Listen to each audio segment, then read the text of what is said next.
വലൗ അന്ന ഖുർആനൻ സുയ്യിറത് ബിഹിൽ ജിബാൽ. അസലിയായ അബദിയായ അല്ലാഹു ജല്ല ജലാലു ഖുദ്റത്തിൻ്റെയും ഹിക്മത്തിൻ്റെയും ബസീറത്തിൻ്റെയും സുൽത്താനിൻ്റെയും ജബറൂത്തിൻ്റെയും എല്ലാം അധികാരിയായ അല്ലാഹു, ആ പടച്ച തമ്പുരാന്റെ അനശ്വരമായ വാക്കുകൾ, വചനങ്ങളാണ് പരിശുദ്ധ ഖുർആൻ. ഫാത്തിഹ മുതൽ സൂറത്തുൻ നാസ് വരെ. അത് മനുഷ്യൻ ചൊല്ലിയതല്ല, മനുഷ്യന്റെ വാക്കുകളല്ല, ഒരാളും എഴുതി വെച്ചതുമല്ല. പുണ്യ നബി പോലും അത് ഞാൻ എഴുതിയതല്ല എന്ന് പറഞ്ഞവരാണ് നബിതങ്ങൾ സല്ലല്ലാഹു അലൈഹി വസല്ലം. തങ്ങൾ പോലും ഖുർആൻ എന്റേതാണെന്ന് തങ്ങൾ അവകാശപ്പെട്ടില്ല. അവകാശപ്പെടാമായിരുന്നില്ലേ? തങ്ങൾ മആദല്ലാഹ് ഖുദാന ഖാസ്ത, മആദല്ലാഹ് എന്ന് പറഞ്ഞുകൊണ്ടേ അത് പറയാൻ കഴിയൂ. പ്രവാചകരെങ്ങാനും സത്യപ്രവാചകരല്ലായിരുന്നുവെങ്കിൽ അറേബ്യയിലാകമാനം 23 വർഷങ്ങളെ കൊണ്ട് അടിമുടി മാറ്റം വരുത്താൻ കാരണമായ പരിശുദ്ധ ഖുർആനിന്റെ മാസ്മരികത അത് കാണുമ്പോൾ അത് എൻ്റെ പവറാണ്, എൻ്റേതാണ് എന്ന് പറയാനല്ലേ ഒരു മനുഷ്യൻ ആഗ്രഹിക്കുക. പുണ്യനബി പറഞ്ഞതെന്താ? ഇത് എൻ്റെ വാക്കുകളല്ല, ഇത് എൻ്റേതല്ല, ഇതെനിക്ക് നൽകപ്പെട്ട വാക്കുകളാണ്. തങ്ങൾ പോലും അവകാശം പറഞ്ഞിട്ടില്ല. പിന്നെ എങ്ങനെയാണ് തങ്ങളെ മേൽ ഇത് ആരോപിക്കുന്നത്? എനിക്ക് വലിയ തമാശ തോന്നാറുണ്ട്. ഇത് മുഹമ്മദ് നബി എഴുതി വെച്ചതാണ്. തങ്ങൾ പറയുന്നത് ഞാൻ എഴുതിയതല്ല. തങ്ങളല്ലേ വാദിക്കേണ്ടത് ഞാൻ എഴുതിയതാണ്. തങ്ങൾ പറയുന്നത് എൻ്റേതല്ല. കിതാബുൻ ഉഹ്കിമത് ആയാതുഹു, ഇത് വിശുദ്ധ ഖുർആൻ അല്ലാഹു സംവിധാനിച്ചിറക്കി കൊടുത്തതാണ്. ഇന്നാ അൻസൽനാഹു ഫീ ലൈലത്തിൽ ഖദർ, ഇത് പുണ്യനബിക്ക് അവതരിപ്പിക്കപ്പെട്ട വാക്കുകളാണ്. ആ അനശ്വരമായ വാക്കുകളുടെ ഭൗതികവും അഭൗതികവുമായ കഴിവുകളെ മനുഷ്യൻ മനസ്സിലാക്കിയിരുന്നുവെങ്കിൽ ഭൂമിയിലേക്ക് ആഴത്തിൽ ആണികളായി ആഴ്ന്നിറങ്ങിക്കിടക്കുന്ന ഭീമാകാരങ്ങളായ പർവ്വതങ്ങളെപ്പോലും ഈ വചനങ്ങൾ ചൊല്ലിക്കൊടുത്താൽ, വിശുദ്ധ ഖുർആനിന്റെ വചനങ്ങൾ ചൊല്ലിക്കൊടുത്താൽ, ഖുർആനിന്റെ പാരായണം നടന്നു കഴിഞ്ഞാൽ ആ പർവ്വതങ്ങളെപ്പോലും അവിടുന്ന് സ്ഥാനചലനം നടത്താൻ മാത്രമുള്ള പവർ അള്ളാഹുവിന്റെ വചനങ്ങൾക്കുണ്ട് എന്ന് നിങ്ങൾ എന്താണ് മനസ്സിലാക്കാത്തത്? അള്ളാഹു ചോദിക്കുകയാണ്. വലൗ അന്ന ഖുർആനൻ സുയ്യിറത് ബിഹിൽ ജിബാൽ, പർവ്വതങ്ങളെ സ്ഥാനചലനം നടത്തുകയെന്നു മാത്രമല്ല, പർവ്വതങ്ങളെ അവിടെ അടർത്തിയെടുത്ത് പൊടിപൊടിയായി അതിനെ അവിടെ നിന്ന് സ്ഥാനചലനം നടത്തി പൊടിയായി മാറ്റിക്കളയാൻ മാത്രമുള്ള പവർ, അതിനുള്ള കഴിവ് അള്ളാഹുവിൻ്റെ ഈ വചനങ്ങൾക്കുണ്ട് എന്ന് നിങ്ങൾ മനസ്സിലാക്കിയിട്ടില്ലയോ? ഔ ഖുത്തിഅത് ബിഹിൽ അർളു, ഭൂമിയെ കീറി മുറിക്കാൻ മാത്രമുള്ള ഒരു ടെക്നോളജിയും മനുഷ്യനിന്ന് കണ്ടുപിടിച്ചിട്ടില്ല. 14-12 മൈലുകൾ ഭൂമിക്കുള്ളിലേക്ക് മനുഷ്യൻ തുരങ്കം സൃഷ്ടിച്ചിട്ടുണ്ട്, ശരിയാണ്. പക്ഷേ ഭൂമിക്കുള്ളിൽ കിടക്കുന്ന അതിൻ്റെ കോറിലേക്ക്, ഭൂമിയുടെ അടിത്തട്ടിലേക്ക് ചെല്ലുമ്പോഴേക്കും മനുഷ്യൻ കണ്ടുപിടിക്കുന്ന പ്ലാറ്റിനം പോലും ഉരുകിയില്ലാതാവുന്നതാണ്. മനുഷ്യൻ കണ്ടുപിടിച്ച ഒരു മെഷീനിനും ഭൂമിയുടെ ഉള്ളിൽ കിടക്കുന്ന അതിസാന്ദ്രമായ ചൂടിനെ പ്രതിരോധിക്കാൻ കഴിയില്ല. മനുഷ്യന്റെ തുരക്കുന്ന മെഷീനുകൾ പോലും ഉരുകിപ്പോകും. എന്നാൽ വിശുദ്ധ ഖുർആനിന്റെ വചനങ്ങളുടെ മാസ്മരികതയിലൂടെ ഭൂമിയെ പോലും കഷ്ണമാക്കാൻ കഴിയുന്ന പവർ അള്ളാഹുവിന്റെ ഈ വചനങ്ങൾക്കുണ്ട് എന്ന് നിങ്ങൾക്കറിയില്ലയോ? ഇതൊക്കെ നടക്കാൻ പോകുന്ന സംഭവങ്ങളായിരിക്കും. ഭൂമിയെ കഷ്ണിക്കാനുള്ള ഒരു കഴിവ് ഈ വചനങ്ങൾക്കുണ്ട്. നമുക്ക് ചിലതൊന്നും മനസ്സിലാവില്ല. നമ്മുടെ ബുദ്ധി കൊണ്ടോ നമ്മുടെ പരിമിതമായ അറിവ് കൊണ്ടോ നമുക്കത് വ്യാഖ്യാനിക്കാൻ കഴിയില്ല. പക്ഷേ വരാൻ പോകുന്ന ഒരു ലോകത്തിന് വിശുദ്ധ ഖുർആൻ മെന്റലി അപ്പീലിംഗ് ആണ്. അവരുടെ ബുദ്ധിക്ക് മനസ്സിലാവുന്നതും അവർക്ക് ഉൾക്കൊള്ളാൻ കഴിയുന്നതുമായ ഒരുപാട് ഹിക്മത്ത് അല്ലാഹു കാണിച്ചിടും. ഇപ്പം നമ്മൾ ചൊവ്വയിൽ പോകും, മനുഷ്യൻ ചൊവ്വയിൽ പോകുന്നു, ഇനി ബുധനിലേക്ക് പോകാം, വേറെ ഏതെങ്കിലും നക്ഷത്രത്തിലേക്ക് പോകാം, പ്രോക്സിമ സെഞ്ചുറിയിലേക്ക് പോകാം. ഇവിടെ പോയാലും ഹബീബിന്റെ മെഹറാജിനോളം അതൊക്കെ എത്തുമോ? ഹബീബിന്റെ മെഹറാജിനെ മറികടക്കാൻ മാത്രമേ എന്താ അവിടെ കണ്ടെത്തിയത്? ഒന്നും കണ്ടെത്തിയിട്ടില്ല. മിഅ്റാജ് എന്താണ്? മനുഷ്യരിൽ നടത്തുന്ന സ്പേസ് ഷട്ടിലുകൾ എന്താണ്? എത്രയോ അടുത്താണ് നമ്മൾ പോകുന്നത്. പുണ്യനബി പോയത് 7 ആകാശങ്ങളെയും മറികടന്നുകൊണ്ടാണ്. ഇപ്പം നമ്മൾ സംസാരിക്കുന്നുണ്ട് ഫോണിലൂടെ. ഇനി സ്മെല്ല് കേൾക്കാൻ തുടങ്ങുന്ന സാധനങ്ങൾ ട്രാൻസ്പോർട്ട് ചെയ്യാൻ പറ്റുമെന്നാണ് നിമിഷ നേരങ്ങളെ കൊണ്ട്. അതിന് ടെലിപ്പോർട്ടേഷൻ എന്നാണ് പറയാ. വിശുദ്ധ ഖുർആൻ അയ്യുക്കും യഅ്തീനി ബിഅർശിഹാ ഖബ്ല അൻ യഅ്തൂനി മുസ്ലിമീൻ. അയ്യുക്കും യഅ്തീനി ബിഅർശിഹാ. യമനിലെ സഭയിൽ കിടക്കുന്ന ബൽഖീസ് രാജ്ഞിയുടെ സിംഹാസനം ആരാണോ എനിക്ക് ഇങ്ങ് ഫലസ്തീനിലേക്ക് ഒരു നിമിഷാർദ്ധം കൊണ്ട് കൊണ്ടുവരാൻ കഴിയുന്നത്? ചോദിച്ചില്ലേ? നടന്ന സംഭവമാണ് ടെലിപ്പോർട്ടേഷൻ. അതൊക്കെ ലോകത്ത് നടന്നാലും ഇതുപോലെ 3500 കിലോമീറ്റർ ഒന്നും ചെയ്യാനുള്ള കഴിവൊന്നും ലോകാവസാനത്തിന്റെ മുമ്പ് മനുഷ്യന് കിട്ടണമെന്നില്ല. ഖുർആൻ അതിനെ മറികടന്ന് ചെയ്തു വെച്ചു കഴിഞ്ഞു. ഇങ്ങനെ നമ്മൾ അറിയാത്ത പല വിഷയങ്ങളുണ്ട്. 7 ആകാശങ്ങൾ എന്ന സങ്കല്പം മനുഷ്യനെ ഒന്നാം ആകാശം എവിടെ തിരിയാത്ത കാലമാണ്. എവിടെയാണ് ഒന്നാം ആകാശം? ഇത് ലാ മഹദൂദ് അല്ലല്ലോ. ഈ ലോകം മഹദൂദാണ്, മഖ്ലൂഖാണ്. അതുകൊണ്ട് ഇത് മഹദൂദാണ്. പക്ഷെ ഇതിന്റെ ഹദ്ദ് എവിടെയാണ്? ഇതിന്റെ ബോർഡർ എവിടെയാണ്? ഇതിന്റെ പരിധി എവിടെയാണ്? നമുക്ക് കണ്ടെത്താൻ പറ്റിയിട്ടില്ല. അത് അടുത്ത നൂറ്റാണ്ടിൽ കണ്ടെത്തിയേക്കും. അത് കഴിഞ്ഞാൽ 2ാം ആകാശം കണ്ടെത്തും. 3 ഉണ്ട്, 4 ഉണ്ട്, ഇതൊക്കെ കണ്ടെത്തിയേക്കും. ഇന്ന് മനുഷ്യൻ കണ്ടെത്തിയ പ്രപഞ്ചം മുഴുവൻ ഈ ദൃശ്യപ്രപഞ്ചത്തിന്റെ ആകെ 4% കണ്ടെത്തിയിട്ടുള്ളൂ. ബാക്കി 96% മനുഷ്യന്റെ കണ്ണുകൊണ്ട് കാണാത്ത സാധനങ്ങളാണ്. അത്ര എത്രയോ കോടിക്കണക്കിന് ബില്യൺ കണക്കിന് താരസമൂഹങ്ങളെ മനുഷ്യൻ ഇന്ന് കണ്ടെത്തിയിട്ടുണ്ട്. ഇതൊക്കെ മൊത്തം പ്രപഞ്ചത്തിന്റെ 4% ആയിട്ടുള്ളൂ. ബാക്കി 96% is unknown dark matter. മനുഷ്യനെ കണ്ടെത്താൻ കഴിയാത്ത കറുത്ത ഇരുണ്ട എന്തോ സാധനങ്ങളാണെന്ന് കാണാൻ പറ്റുന്നില്ല. അപ്പൊ എന്താണ് ഈ ലോകം?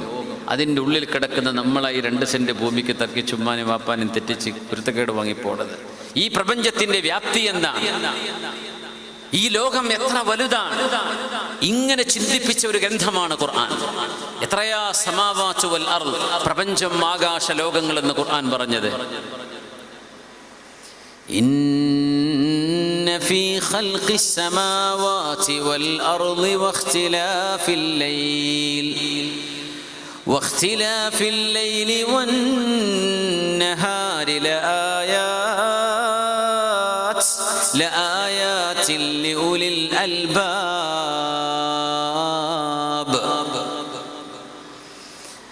الذين يذكرون الله قياما وقعودا وعلى جنوبهم ويتفكرون في خلق السماوات والأرض ربنا ما خلقت هذا باطلا سبحانك فقنا عذاب النار.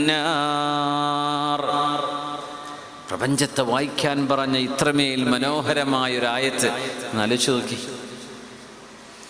ഈ വിശുദ്ധ ഗ്രന്ഥം ഖുർആൻ എന്ന് പറയുന്നത് കാലത്തിന്റെ മുന്നേ സഞ്ചരിക്കുകയാണ്. പർവ്വതങ്ങളിലെ പാറ പൊട്ടിക്കാനേ നമ്മൾ പഠിച്ചിട്ടുള്ളുവെങ്കിൽ പർവ്വതത്തെ തന്നെ അവിടെ നിന്ന് പിഴുതെടുത്ത് പൊടിപൊടിയായി പർവ്വതങ്ങളെ തന്നെ അവിടെ നിന്ന് നിഷ്കാസിതമാക്കാൻ കഴിയുന്ന പവർ ഈ വിശുദ്ധ ഗ്രന്ഥത്തിനുണ്ട് എന്ന് നിങ്ങൾ അറിഞ്ഞില്ലയോ? അല്ലാഹു ചോദിക്കുകയാണ്. ഭൂമിയെ കീറിമുറിക്കാനുള്ള ഒരായുധവും നിങ്ങളുടെ കയ്യിലില്ല. ഇപ്പോ ഭൂമിയുടെ കോർ, ഭൂമിയുടെ ഉള്ളെന്ന് പറയുന്നത് അതിശക്തമായ 2000-3000 ഡിഗ്രി അല്ല അതിലേറെ ചൂടിൽ തിളച്ചു മറിഞ്ഞുകൊണ്ടിരിക്കുന്ന ലാവ പോലെയുള്ള ദ്രാവകമാണ്. അതിൻ്റെ ഉള്ളിലേക്ക് തുളക്കാൻ പറ്റുന്ന ഒരു മെഷീനും മനുഷ്യന് ഇതുവരെ കണ്ടെത്താൻ കഴിഞ്ഞില്ലെങ്കിൽ ഭൂമിയെ തുരക്കാനും ഭൂമിയെ കഷ്ണമാക്കാനും കഴിയുന്ന പവർ ഈ ഗ്രന്ഥത്തിനുണ്ട് എന്ന് അല്ലാഹു പ്രഖ്യാപിച്ചു കഴിഞ്ഞു. ഇത് എത്രയോ നൂറ്റാണ്ടുകൾക്കുള്ള ഖുർആൻ എറിഞ്ഞു കൊടുക്കുകയാണ്. നോക്കിക്കോ, കഴിഞ്ഞില്ല. ഔ കുല്ലിമ ബിഹിൽ മൗതാ റൂഹ് നഷ്ടപ്പെട്ട് മരിച്ചു കിടക്കുന്ന മനുഷ്യന്റെ ഡെഡ് ബോഡിയോട് വിശുദ്ധ ഖുർആനിന്റെ വചനം ഓതുമ്പോഴേക്കും ആ മനുഷ്യന് സംസാരിക്കാൻ കഴിയുന്ന വിധം, ആ മനുഷ്യന്റെ ബോഡിക്ക് ലൈവ്ലിയായി ആരോഗ്യം തിരിച്ചു കിട്ടുന്ന പോലെ, ജീവൻ തിരിച്ചു കിട്ടുന്ന പോലെ മരിച്ച മയ്യത്തിന് സംസാരിക്കാൻ കഴിവ് കിട്ടുന്ന വിധമുള്ള പവർ അള്ളാഹുവിന്റെ ഗ്രന്ഥത്തിനുണ്ട് എന്ന് നിങ്ങൾ അറിഞ്ഞിട്ടില്ലയോ? എന്തായി പറയണതൊക്കെ? മരിച്ച മയ്യത്തിനെ സംസാരിപ്പിക്കാൻ കഴിയും ഖുർആന് കൊണ്ട്.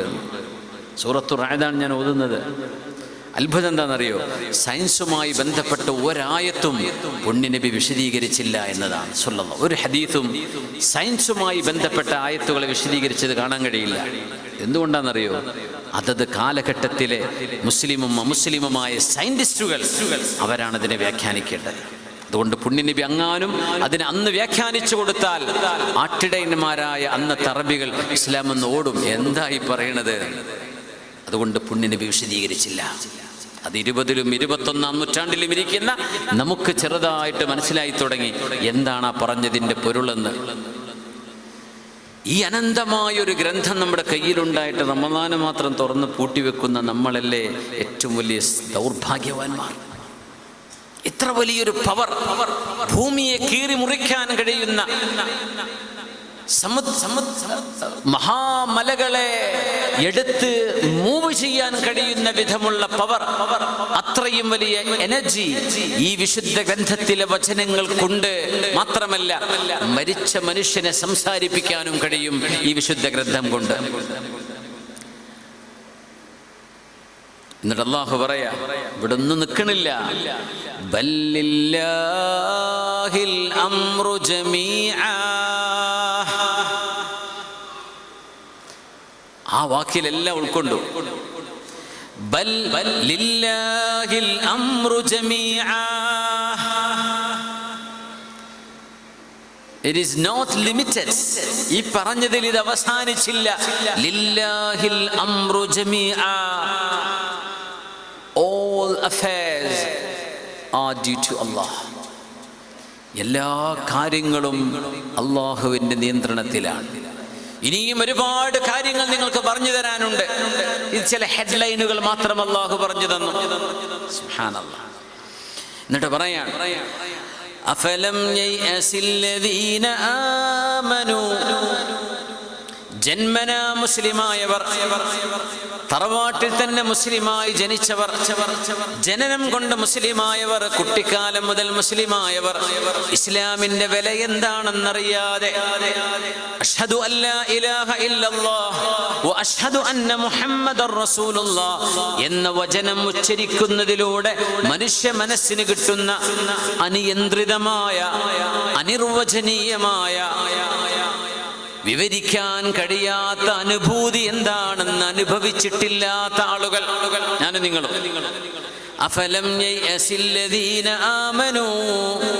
ലോകത്ത് കുറച്ചാളുകൾ നിരീശ്വരവാദം പറയുമ്പോൾ, പടച്ചവനില്ല എന്ന് പറയുമ്പോൾ, ഇസ്ലാമിനെ പറ്റി ഒന്നും പഠിക്കാതെ അതും ഇതും അവിടെ നിന്ന് എറിഞ്ഞ് ഇസ്ലാമിക വിശ്വാസികളുടെ മനസ്സിന് വേദനയുണ്ടാക്കുമ്പോൾ സത്യവിശ്വാസികൾ നിരാശപ്പെട്ടു പോവുകയാണോ? അല്ലൗ യശാഉല്ലാഹു ലഹദന്നാസ ജമീഅ. എന്താണ് ആളുകൾക്ക് ഇസ്ലാം മനസ്സിലാവാത്തത്? അള്ളാഹു വിചാരിക്കുകയാണെങ്കിൽ, അള്ളാഹു തീരുമാനിക്കുകയാണെങ്കിൽ സർവ്വ മനുഷ്യരെയും ഈമാനിന്റെ വെളിച്ചത്തിലേക്ക് കൊണ്ടുവരാൻ അള്ളാഹുവിന് കഴിയുമെന്ന് നിങ്ങൾക്കറിയില്ലയോ? എന്തിനാ നിങ്ങൾ നിരാശപ്പെടുന്നത്? നിങ്ങളൊരു വെള്ളവസ്ത്രം ഇട്ട് ഇറങ്ങിയിരിക്കുകയാണ്. ഒരാൾ പറയാം അതിൽ ചെളിയുണ്ട്, ചെളിയുണ്ട്, ചെളിയുണ്ട്. അവര് പറഞ്ഞോട്ടെ, നിങ്ങൾക്ക് ചെളിയില്ല എന്നറിയൂലേ? ആ പറയുന്ന ആളുകളെ കുറിച്ച് നിങ്ങൾ എന്തിനാ ടെൻഷൻ അടിക്കുന്നത്? നമ്മുടെ പെൺകുട്ടികള് അവരാണ് ഈ ഉമ്മത്തിന്റെ അംബാസഡർമാർ. അവരുടെ വേഷം, അവര് തലമറക്കുന്നതും മഫ്ത ധരിക്കുന്നതും നിഖാബും ഹിജാബും ധരിക്കുന്നതും അന്തസ്സിന്റെയും അഭിമാനത്തിന്റെയും സ്വത്വബോധത്തിന്റെയും ഭാഗമാണ്. നമുക്ക് പല കോലത്തിലും നടക്കാൻ പറ്റും. ഒരു ട്രാക്ക് സൂട്ടും കുപ്പായിട്ട് നടന്നാൽ, ഒരു ടീഷർട്ടും ഒരു ജമ്പറിട്ട് നടന്നാൽ ആരും അറിഞ്ഞില്ല എന്ന് വരും. ഏതാ ജാതി കോലം? ഇപ്പൊ കുറെ കെട്ടും മട്ടും കാതിലും മൂക്കിലും കുത്തുന്ന കാലമാണ്, പറയും വേണ്ട. പക്ഷെ ഒരു മുസ്ലിമത്തായ പെൺകുട്ടി എന്തൊരന്തസ്സാണത്!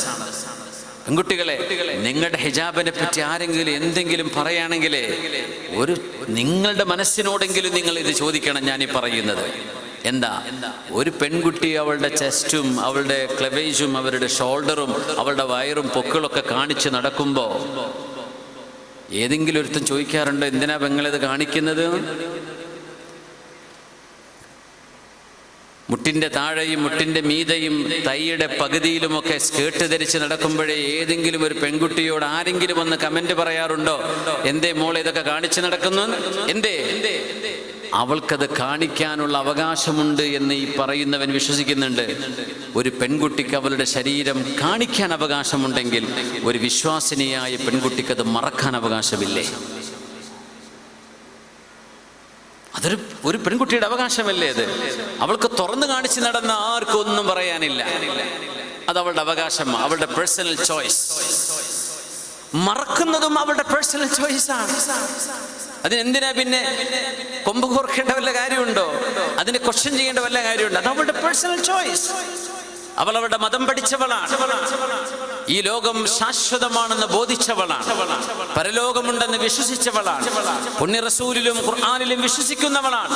അതുകൊണ്ട് she has a right to cover up herself. അതുകൊണ്ട് നമ്മുടെ മക്കളാരും നിരാശപ്പെട്ടു പോകരുത്. ധാർമ്മികതയിൽ അന്തസ്സോടെ നിങ്ങൾ പിടിച്ചു നിൽക്കുമ്പോൾ അഭിമാനമാണ്. നിങ്ങൾ ഈ ഉമ്മത്തിന്റെ അഭിമാനം ഉയർത്തി കാണിക്കുന്നവരാണ്. ഈ ദീൻ കാലാകാലങ്ങളിൽ സുശക്തമായി നിലനിൽക്കും.